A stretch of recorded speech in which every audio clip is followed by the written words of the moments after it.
창세기 47장 8절에 보시면 야곱이 애굽으로 이주하여 거기서 바로왕 앞에 서게 됩니다. 바로왕이 야곱에게 묻는 말이 있었습니다. 그 묻는 말이 내 연세가 얼마냐, 내 나이가 얼마냐고 묻습니다. 그때 야곱이 내 나그네 길의 세월이 130년이라고 그랬습니다. 나이를 물으면 130살입니다 이러면 되는데 그 앞에다가 야곱이 뭘 붙였냐면 내 나그네 길의 세월이라고 그랬습니다. 우리의 나이라고 하는 것은 나그네 길의 세월입니다. 나그네 길을 얼마나 살았냐는 것입니다. 이게 우리의 연세요, 이게 우리의 나이라는 것입니다. 성경은 인생을 나그네로 비유했습니다. 인간의 삶이 곧 나그네의 삶의 길을 가는 것이다, 그 말입니다. 그러므로 모든 인간들이 세상을 살아간다 하면 길을 걸어간다는 말입니다. 나그네 길을 걸어간다는 말인데, 아시는 대로 우리가 이력서를 쓰지 않습니까? 이력서는 말로 하는 게 아니라 글로 쓰는 겁니다. 이력서라고 하는 것은 내가 발바닥으로 걸어온 내 인생 길을 적어 놓는 것이 이력서입니다. 그런데 이 길이라고 하는 것은 방향의 선택에 따라서 결정이 되는 것입니다. 한 사람의 운명은 어떤 길을 선택하고 가느냐에 따라서 좌우된다는 것입니다. 우리가 인생길을 가는 데 있어서 언제나 한 길만 가는 것은 아닙니다. 여러 갈래의 길이 항상 펼쳐져 있습니다. 그 중에서 한 길을 선택해야 됩니다. 한 번에 두 길을 가는 사람은 없습니다. 그런데 길이라고 해서 다 길이 아니라는 것입니다. 가서는 안 될 길이 있고, 어떤 길은 우리로 하여금 평생을 후회하도록 하는 길도 있습니다. 그래서 옛말에 말이 아니면 허들 말고 길이 아니면 가들 말라고 했습니다. 오늘 우리가 방향을 잘 설정하여 가야 하는데, 오늘 읽어드린 잠언서에 보면 악인의 길은 여호와께서 미워하시나 의를 따라가는 자는 하나님이 사랑하신다고 그랬습니다. 성경에 나타난 인생들이 세 가지 방향 길로 가고 있음을 발견할 수 있습니다. 그 세 가지 길이, 첫 번째는 옆으로 가는 길, 뒤로 가는 길, 세 번째로는 정로를 따라 옳게 가는 사람들이 있었습니다. 우리가 오늘 이 아침에 세 가지 길을 생각해 보려고 합니다. 첫 번째는 옆으로 가는 길입니다. 이것은 빗나가는 길입니다. 좌로나 우로나 치우치는 길입니다. 옆으로 새는 길이 갓길입니다. 곁길입니다.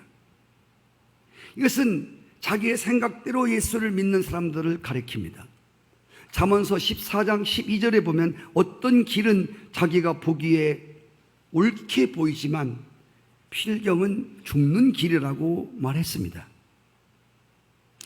신약의 사울이 있고 구약의 사울이 있습니다. 그런데 이 두 사람의 공통된 점이 뭐냐면 옆으로 길을 갔다는 것입니다. 곁길을 갔다는 겁니다. 자기들은 하나님을 잘 믿는다고 생각했지만 그들이 가는 길은 곁길이었습니다.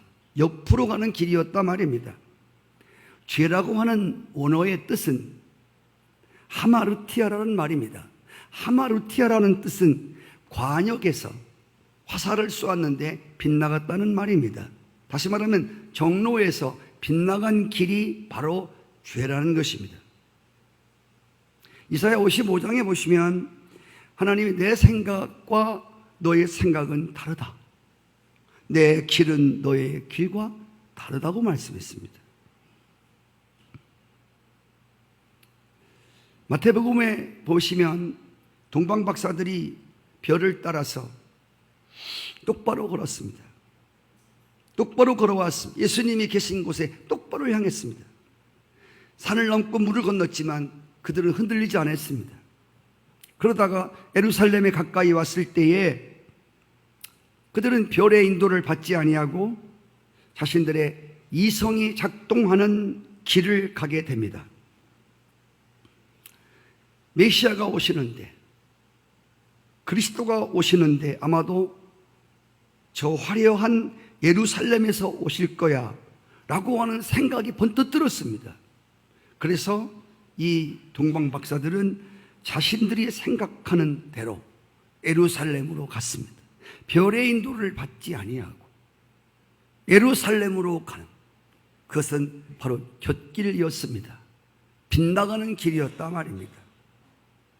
이 동방 박사가 이 빗나가는 길을 따라서 예루살렘에 가서 유대인의 왕으로 오신 이가 어디 있냐고 묻는 바람에 유다의 분봉왕이었던 헤롯 왕에게 2살 이하 사내 아이들이 모두 죽는 사건이 벌어졌습니다. 성도가 옳은 길을 가지 않고 빗나가는 곁길을 가면 나 때문에 많은 사람들이 굉장한 피해를 입습니다. 나도 피해를 입지만 곁길로 가는 길은 상당한 피해를 준다 그 말입니다. 제가 고속도로를 가다 보면 그 옆에 갓길이 있습니다. 곁길이 있습니다. 그리 가지 말라고 그러는데 또 부득이 그 길을 가는 사람이 있더라고요. 제가 아는 사람들 중에서 곁길로 갔다가 거기는 딱지도 굉장히 비싼 딱지를 띄더라고요. 곁길로 가다가 많은 손해를 봅니다. 이스라엘 백성들도 구름 기둥과 불 기둥을 따라 잘 가다가 그 길대로 따라가면, 불 기둥과 구름 기둥의 인도를 따라가면 일주일이면 들어갈 수 있는 가나안 땅을 40년 동안을 방황을 합니다. 여러분, 옆으로 가는 길은 돌아가는 길이기 때문에 많은 시간 낭비와 괜한데 우리 에너지를 많이 낭비시킵니다. 지불을 나간 탕자의 삶도 바로 빗나가는 곁길로 가는 삶을 우리에게 보여주고 있습니다. 그런데 곁길로 나간 이 아들의 결국이 어떠한가를 성경이 우리들에게 잘 설명해 주고 있습니다. 제가 내비게이션을 틀면 제 내비게이션이 참 똑똑해요. 그래서 제가 딴 데로 가면 막 내비게이션이 자기가 길을 찾느라고 막 왔다 갔다 하다가 띠릉띠릉 그러다가 이렇게 말합니다. 이 길로 가면 먼 길로 돌아갑니다. 먼 길로 돌아갑니다. 유턴하십시오. 유턴하십시오. 제가 그런데 막 갑니다. 그러면 더 크게 말합니다. 이 길로 가면 먼 길로 돌아갑니다. 먼 길을 갑니다. 빨리 유턴하십시오. 유턴하십시오. 여러분, 이런 소리를 들을 때 빨리 유턴하는 사람은 지혜로운 사람입니다. 아니야, 난 그래도 갈 거야. 그 옆으로 가는 길을 계속 가는 사람은 엄청 돌아서 시간 낭비, 정력 낭비, 기름 낭비. 여호수아 1장에 보면 자로나 우로나 치우치지 말라. 그리하면 내 길이 형통하니라. 자로나 우로나 치우치지 말고 말씀을 따라, 내 율법을 따라 가라는 것입니다.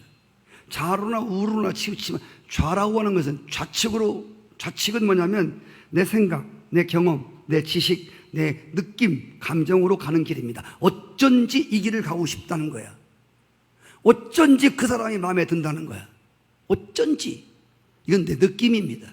이게 좌편으로 가는 길입니다. 우편은 세상 흐름, 세상 유행, 사람들이 말을 들려주는 것들, 이런 것들을 따라가는 길입니다. 그럴듯합니다. 그러나 성경은 좌측으로나 우측으로나 가지 말라는 거예요. 그게 곁길이라는 것입니다. 여러분, 우리가 옆으로 가는 길은 아무리 신앙생활을 열심히 한다 해도 결국에는 내가 생각했던 목적지와 엉뚱한 곳에 와 있게 된다는 것입니다. 여러분, 그 유치원에서 아이들을 가르칠 때 바다에 사는 개가 새끼들을 놓고 걸음마를 시키는 이야기를 가끔 해줍니다. 그 엄마가, 개 엄마가 이제 개 새끼들을 쓱 세워놓고 앞으로 가라고 합니다. 우리가 군대를 가면 앞으로 가, 옆으로 가, 뒤돌아가 제식 훈련을 먼저 받듯이 이 개 엄마도 개 새끼를 세워놓고 앞으로 가. 얘가 자꾸 옆으로 가는 겁니다. 앞으로 가라니까 개가 자꾸 옆으로 갑니다.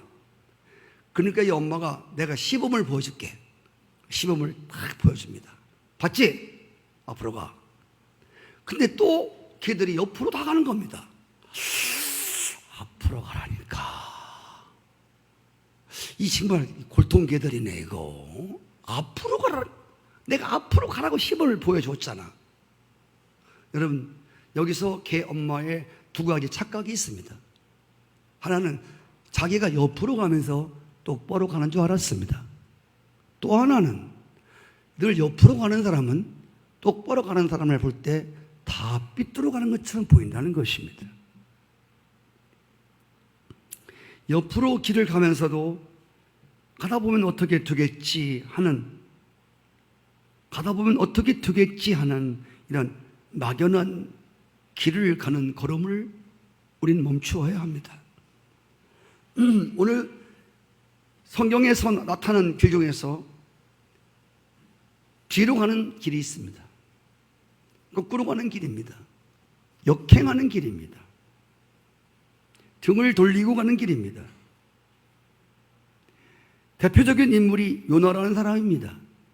하나님이 니느웨로 가라고 말씀하시는데 이는 다시서라고 하는 반대 방향으로 갑니다. 이것은 빗나간 길이 아니고 전혀 반대되는 역방향의 길이었습니다. 그가 역방향의 길에서 다시 옳은 길로 돌아오기까지 자기와 그 함께하는 많은 사람들이 숱한 고생을 당해야 했습니다. 옆으로 가는 길이나 여러분 역행하는 길을, 하나님의 말씀을 역행하는 길을 가는 사람들은 자기만 어려운 게 아니라 가족과 그리고 그 사람이 가는 그 주변을 다 어렵게 한다는 말입니다. 어떤 사람은 역행하는 길을 가다가 아직까지 돌아오지 못하고 영원히 돌아오지 못하는 사람도 있습니다. 이것이 불순종의 길이고 하나님의 뜻과 완전히 역행하는 길을 가는 사람이란 말입니다. 민수기 22장 32절에 보시면 발람 선지자가 하나님의 뜻을 거역하고 역행의 길을 가고 있었을 때에 하나님이 사자를 보내어서 그 길을 막으면서 이렇게 말씀했습니다. 이 길이 내 앞에 패역함으로 너를 막으려고 왔다는 것입니다. 하나님은 우리가 거꾸로 가는 길을 갈 때 그 길을 가도록 내버려 두지 않으십니다. 다시 울타리를 치고 그 길을 막으십니다. 요한복음 18장 3절에 보시면 사단이 가룟 유다의 마음에 들어가니라. 사단이 그의 마음에 들어가니 유다가 스승에게 등을 돌려 배신하며 반역하는 길을 가게 됩니다. 우리 예레미야 7장 24절 말씀 같이 한번 읽도록 할까요? 시작. 그들이 나의 말을 청종하지 아니하고 귀를 기울이지도 아니하고 자기의 악한 마음의 꾀와 강팍한 마음대로 행하여 그 등을 내게로 향하여 얼굴을 향하지 아니했다. 내가 말을 했지만 귀를 기울이지도 않고 순종하지도 않고 자신들의 악한 마음과 강팍한 마음대로 행하여 등을 돌리고 갔다는 것입니다. 여러분, 등을 돌리고 사는 사람들이 많습니다. 성경에 보면 한 부자 청년이, 신앙이 꽤 있다고 하는 청년이 예수님께 찾아와서 예수님, 어떻게 해야 내가 영생을 얻겠습니까? 라고 말했습니다. 어떻게 해야 구원을 받겠습니까? 이 뜻입니다. 그때 주님이 계명을 지키라. 그러니까 그 청년이 난 어려서부터 계명을 다 지켰습니다. 그때 예수님께서 한 가지 부족한 점을 지적하시면서 넌 부자구나. 너의 재산을 팔아서 가난한 사람들에게 나누어 주고 나를 쫓아와라. 그러면 영생을 얻겠다고 말했습니다. 성경에 보면 그 청년이 예수 그리스도의 말씀에 등을 돌리고 근심하며 자기의 길을 갔다고 했습니다. 예수님을 따르는 길, 이따가 말씀 결론이지만 예수님 나를 따라와라. 그러면 내가 영생을 얻는다. 재물을 가지고 천국에 갈 수 없는 거다. 그래서 내가 나를 따라오면 영생을 얻는다 했을 때 이 청년은 자기의 재물을 버리면서까지 예수를 따라가 천국에 가고 싶은 마음이 없었습니다. 아니, 한편으로는 있었지만 재물을 사랑하는 욕심이 너무 크기 때문에 자기 재물을 버리면서까지 예수님을 따라가기를 원치 않았습니다. 한 가지 중요한 것은 옆으로 가는 사람은 늘 마음이 무겁습니다. 아니, 뒤로 가는 사람은 마음이 늘 무겁고, 그리고 뒤로 가는 사람들의 마음에 늘 어둠이 서려 있습니다. 왜? 빛 대신 주님을 등지기 때문에 그 앞에 그 어두운 그림자가 서린다고 말씀을 드렸습니다. 사도행전 2장에 보면 베드로 사도가 성령이 충만하여 하나님의 말씀을 들을 때에 이 말씀을 듣고 회개하는 사람이 있었고, 이를 갈면서 돌을 던지는 무리가 있었습니다. 진리를 역행하는, 거꾸로 가는 사람들의 모습이 성경에 기록되어 있습니다. 우리의 인류의 시조인 아담과 하와가 그랬듯이 하나님의 뜻을 역행하고 반역하는 사람 중에 형통한 사람, 잘된 사람이 없습니다. 잘된 것처럼 보여도 분명한 것은 그가 마지막 가는 길은 지옥불입니다. 넓은 길을 가지 말라. 좁은 길로 가라. 좁은 길은 사람들이 많이 찾지 않는 길이지만 그 끝은 영생이고, 넓은 길은 가기가 쉽고 많은 이들이 가지만 그곳은 멸망하는 지옥길이라고 말씀했습니다. 여러분, 신앙을 따라가는 길은 옳은 길을 가는 것은 쉽지 않습니다만은, 많은 사람이 찾지도 않지만 관심도 없지만 이것이 영생으로 가는 길임을 믿으시기 바랍니다. 롯의 처는 뒤를 돌아다 보다가 소금기둥이 되었습니다. 광야에서 죽은 이스라엘 백성들이 누구냐면, 아까 말씀드린 대로 불기둥과 구름기둥을 따라서 전진해야 하는, 가나안 땅을 향해서 똑바로 가야 하는 사람들이 자꾸 등을 돌려대고 애굽으로 돌아가려고 했던 자들. 애굽은 우리가 옛날에 돌아온 길입니다. 우리가 옛날에 다시 돌아온, 옛날에 구원받은 바로 그곳입니다. 에집트로 돌아가려고 하는 길은 역행하는 길입니다. 거꾸로 가는 길이고 반대로 가는 길입니다. 그들은 모두 다 광야에서 죽었습니다. 여러분들의 삶 가운데 우리의 마음속에 하나님 말씀을 쫓아서 올바로 가고 성령의 인도를 받아 올바로 가는 길을 거역하는, 거꾸로 가는 마음들이 십자가에 못 박아질 때만 여러분은 천국에 갈 수 있습니다. 분명한 것은 거꾸로 가는, 역행하는 길은 죽는 길입니다. 반드시 죽습니다. 주님 먹지 말라고 하던 선악과를 먹으면 사단은 죽지 않는다고 그랬습니다. 근데 반드시 죽습니다. 잠언서 10장 13절 말씀 이것이 잠언서 10장 13절 시작.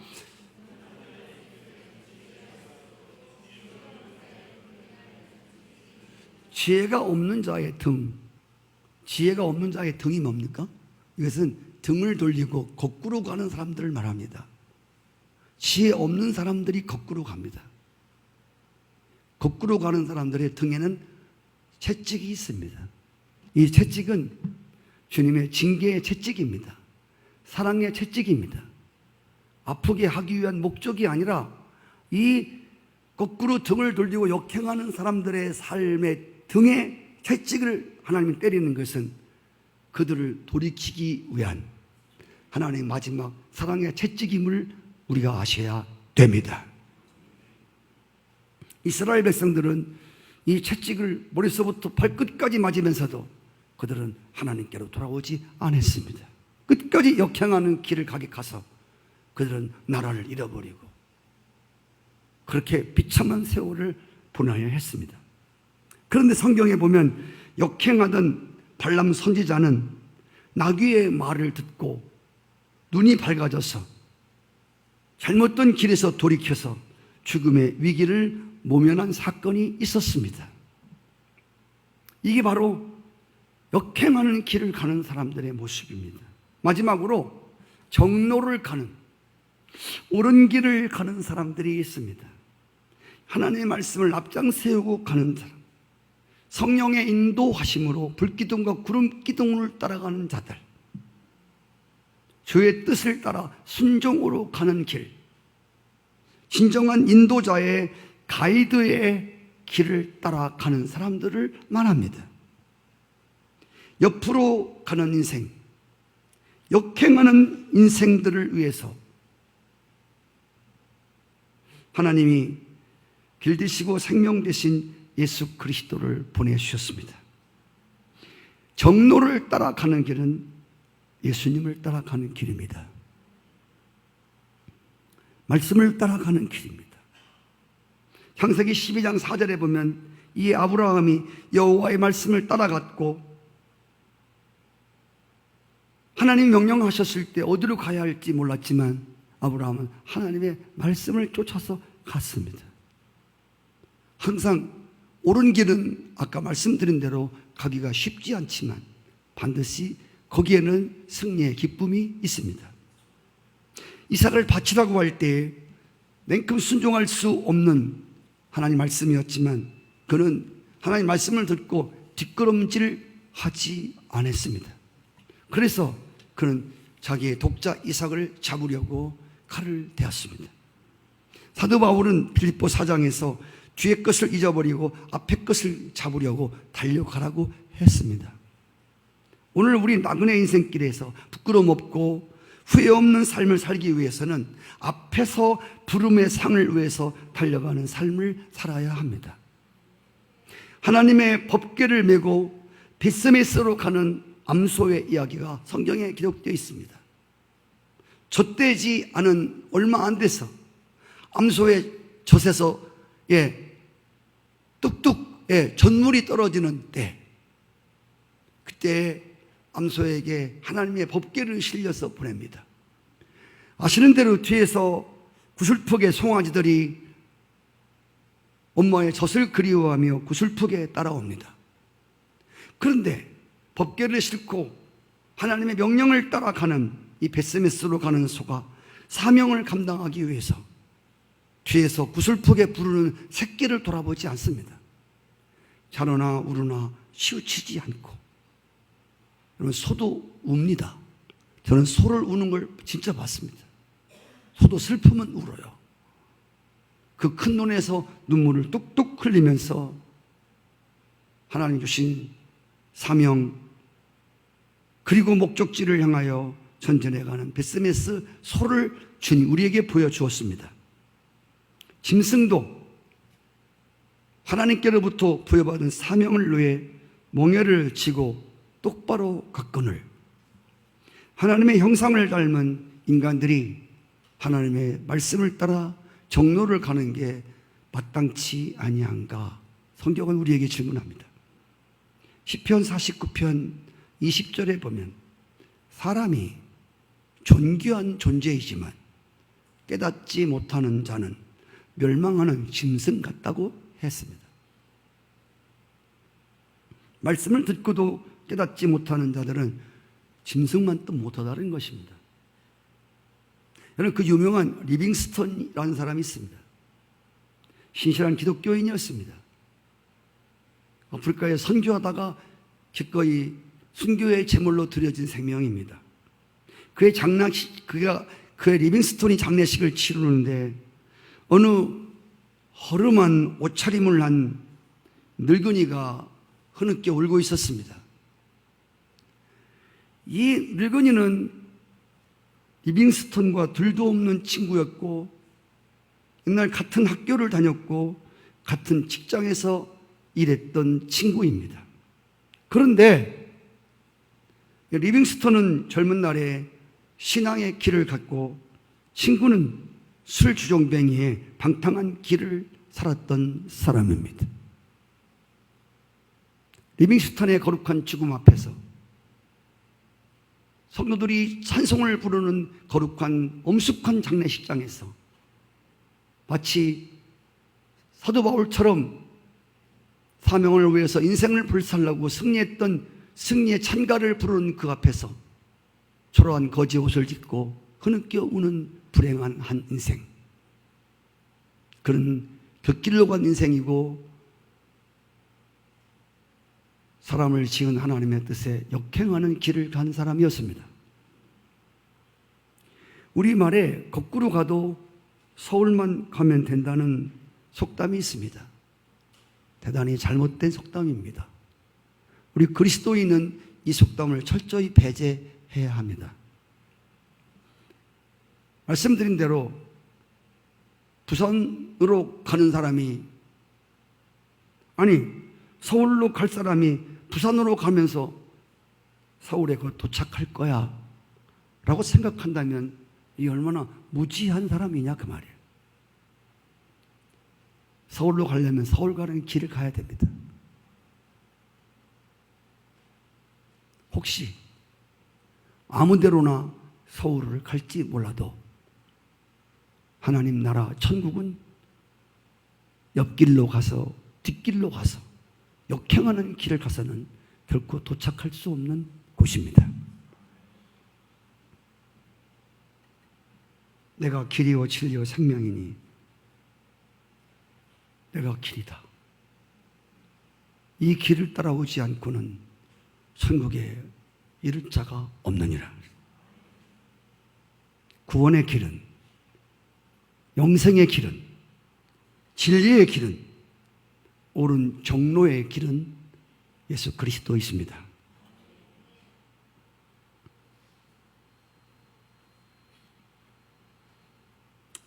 인간은 언제나 세 갈래의 길에서 고민하는 것이 인생입니다. 그래서 옛날 유행가에 보면 이리 갈까 저리 갈까 차라리 돌아갈까.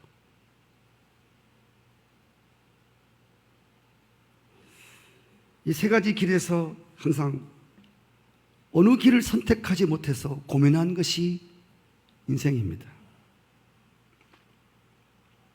한 가지 분명한 것은 불기둥을 따라 구름 기둥을 따라가는 인생들은 길이 없는 곳에서도 어떤 길을 가야 할지 염려할 필요가 없습니다. 목자를 따라가는 양은 어떤 길로 가야 할지 방황하거나 걱정할 필요가 없습니다. 왜냐하면 그 불기둥과 구름기둥이 결국 우리를 가나안으로 안착시킬 것이고 목자가 우리를 의의 길로 인도할 것이기 때문입니다. 우리가 오늘 이 시간에 지나온 여러분들의 길을 한번 살펴보는 시간이 됐으면 좋겠습니다. 나 똑바로 걸어왔나? 아니면 옆길로 가고 있었나? 혹은 뒤로 가는 역행의 길을 가고 있었는가? 나 지금 길 잘 가고 있는 거야? 나 맞아? 이런 질문이 오늘 말씀 앞에서 여러분에게 떨어진 과제입니다. 모든 인생들이 수정이 필요 없을 만큼 완벽한 길을 가는 사람은 아무도 없습니다. 다시 말하면 어떤 인생도 똑바로 인생길을 가는 사람은 없다 그 말입니다. 어떤 때는 옆으로 셀 때도 있고 사람들의 말을 듣고 사단의 말에 유혹에 빠져서 곁길로 역행하는 길을 갈 수도 있습니다. 그러나 중요한 것은 성경에 나오는 위인들을 보면 이들은 한 번도 곁길로 가지 않은 사람이 없습니다. 한 번도 역행한 길을 경험하지 않은 사람, 날 때부터 똑바로 간 사람은 아무도 없다는 것입니다. 그러나 믿음의 위인들은 모두 곁길로 가다, 옆길로 새 가다가, 잘못된 길을 가다가 다시 회개하고 돌이켰다는 것입니다. 그들의 삶의 방향을 전환시켰고 그들의 삶의 궤도를 수정시켰다는 것입니다. 말씀드린 대로 인공위성을 띄우면 한 번에 가는 것이 아니라 수많은 궤도 수정이 필요하다고 했습니다. 우리가 천국 가는 길을 반드시 가면 좋겠지만 우리 마음대로 되지 않습니다.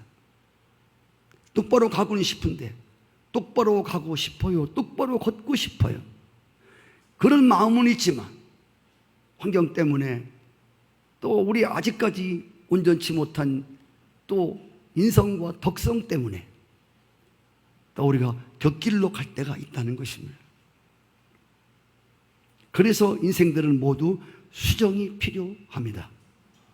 감리교회란 뜻은 감리라고 하는 것은 자로 잰다는 뜻이라고 그랬습니다. 그래서 감리교회 성도들은 자로 잰 듯이 정확하게 대충 얼마나 될 것 같아? 대충 잘 가고 있는 것 같아. 이게 아니라 확실하게 잘 가고 있나 안 가고 있나를 확실하게 자로 재듯이 이거 몇 센치 나가? 대충 한 25cm 나갈걸? 그런 걸 주님 원치 아니하시고 잣대로 딱 대면 정확한 숫자가 나오듯이 감리교도란 뜻은 바로 정확하게 하나님의 말씀에 정확하게 맞춰서 살아가는 성도들을 말합니다. 이 말은 감리교회 사람들은 다 똑바른 길을 간다는 게 아닙니다. 잘못된 길을 갈지라도 하나님의 말씀으로 또 이렇게 우리 잣대를 딱 대봐서 잘못된 길이면 또 수정을 해서 가는 사람들이 감리교도의 삶이라고 하는 것입니다. 여러분들이 법규대로 다름질을 하지 않고 상을 타면 나중에 반납해야 됩니다. 부귀도, 영화도, 권력도 정로를 따라 취하지 않는 사람들은 결국 내려와야 됩니다. 결국 그 권력의 자리에서 내려와야 합니다. 그리고 경로를 걷지 않아서 부귀영화를 취했던 최순실 사건이, 여러분 박근혜 대통령 사건이, 그 주변을 둘러싼 많은 사람들의 사건들이, 함께 모여한 사람들이 모두 다 줄줄이 쇠고랑을 차고 있지 않습니까? 이것들은 뭐냐면 잘못된 길을 걸어간 권력도, 부도, 영화도 그들의 모든 삶을 경로를 걷지 않고 잘못된 옆으로, 뒤로 역행했던 사람들의 삶의 어두운 모습을 우리에게 보여주고 있는 것입니다. 그러므로 오늘 이 말씀을 통해서 여러분들이 그동안 삶을 한번 돌아볼 수 있는 계기가 되기를 바랍니다. 수정이 필요하십니까? 방향 전환이 필요하시다면 미루지 마시고 여름 지나고 나서부터, 찬바람 불고 나서부터, 아니면 올해 지나고 나서부터 이렇게 미루지 마십시오. 중요한 건 그때까지 여러분 살아있을지 모른다는 것입니다. 옆길을 가다가, 역행하는 길을 가다가 그냥 여러분 죽을 수도 있습니다. 그래서 우리가 오늘 하나님 말씀을 통해서 우리의 삶을 정확하게 재보고 곁길이라면, 잘못됐다면 이 정도는 뭐 하나님께 회개하고 옳은 길을, 정로를 또 따라가는 여러분과 제가 됐으면 좋겠습니다.